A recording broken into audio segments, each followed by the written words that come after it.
मधुबाला जैसी खूबसूरत एक्ट्रेस की एक मुस्कुराहट पर हर दिल फिदा हो जाता है। मधुबाला की अदाकारी और उनकी खूबसूरती के तो क्या कहने। दुनिया छोड़ने के बाद भी आज भी लोग उन्हें काफ़ी पसंद करते हैं। लेकिन क्या आप जानते हैं, मधुबाला जैसी हर दिल अजीज अदाकारा को फिल्म इंडस्ट्री का रास्ता कैसे मिला? आखिर वो कौन शख्स था जिसने मधुबाला को फिल्मों में काम दिलवाया? तो आइए जानते हैं ये बहुत ही दिलचस्प कहानी के बारे में। ये बात है साल 1947 की, जब फिल्म निर्देशक सोहराब मोदी ने अपनी फिल्म दौलत के लिए अभिनेता जानकी दास को चुना था। जब जानकी दास ने सोहराब मोदी से फिल्म की एक्ट्रेस के बारे में पूछा कि आखिरकार उनके साथ कौन एक्ट्रेस है, तब उन्होंने एक प्यारी सी मुस्कुराहट के साथ जानकी दास को कहा था कि वो उन्हें एक मौका देते हैं इस फिल्म के लिए उनकी हीरोइन खुद चुनने का। लेकिन इसके साथ एक शर्त भी रखी थी, वो हीरोइन किसी परी या अप्सरा से कम नहीं होनी चाहिए। वो इतनी हसीन होनी चाहिए जिसे कोई भी देखता ही रह जाए।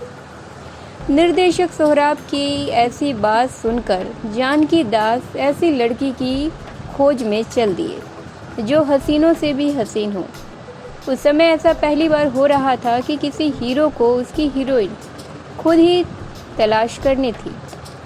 फिर क्या था, जानकी की तलाश जारी हो गई। उस वक्त उन्होंने हर एक कॉलेज, स्कूल और ना जाने कितनी ही जगहों पर अपने लिए किसी परी जैसी लड़की की तलाश करनी शुरू कर दी। इसके साथ ही उन्होंने कई एयर होस्टेस भी देखी, लेकिन बात जमी नहीं।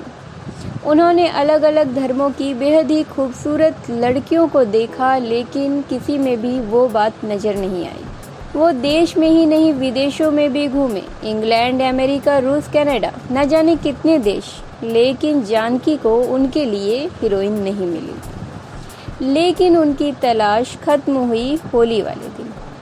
होली वाले दिन मुंबई के सयान रेलवे स्टेशन पर होली के रंगों में भीगी हुई एक चंचल मुस्कान वाली बेहद ही खूबसूरत अप्सरा सी दिखने वाली एक लड़की उन्हें नजर आई।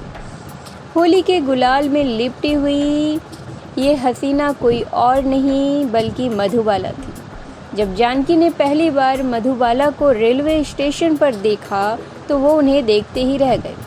उस वक्त मधुबाला पूरे तरह से गुलाबी रंग में रंगी हुई थी। जानकी को मधुबाला दुनिया की सबसे खूबसूरत लड़की नजर आई। जिस लड़की को वो दूर दूर ढूंढ रहे थे वो उन्हें मिली तो मुंबई के रेलवे स्टेशन पर, वो भी कुछ इस तरह। उस वक्त एक मुस्लिम लड़की का होली खेलना बहुत ही अजीब लगा उन्हें। लेकिन जब उन्होंने मधुबाला के पिता से इस संबंध में बात की तो उन्होंने कहा कि ये सब मधुबाला की हिंदू सहेलियों के कारण है।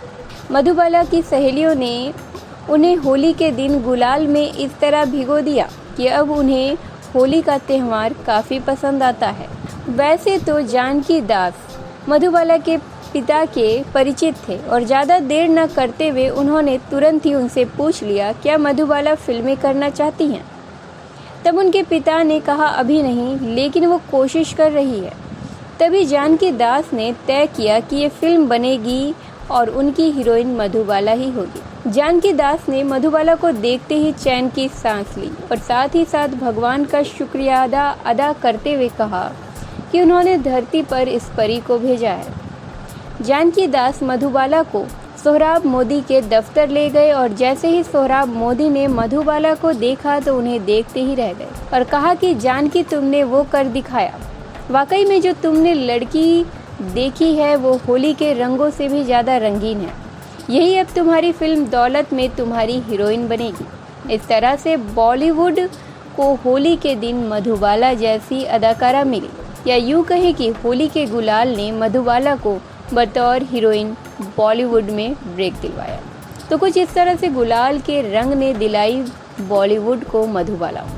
बेशक मधुबाला की पहली फिल्म साइन की गई दौलत थी, लेकिन पहली बार जब उनकी कोई फिल्म रिलीज हुई तो वो थी राज कपूर के साथ फिल्म नीलकमल। मधुबाला ने साल 1942 और 1964 के बीच 72 फिल्मों में काम किया, जिनमें बसंत, नीलकमल, महल, बादल, तराना, अमर, मिस्टर एंड मिसेज 55, काला पानी, हावड़ा ब्रिज, चलती का नाम गाड़ी, मुगले आजम, हाफ टिकट और भी कई सारी फिल्में हैं।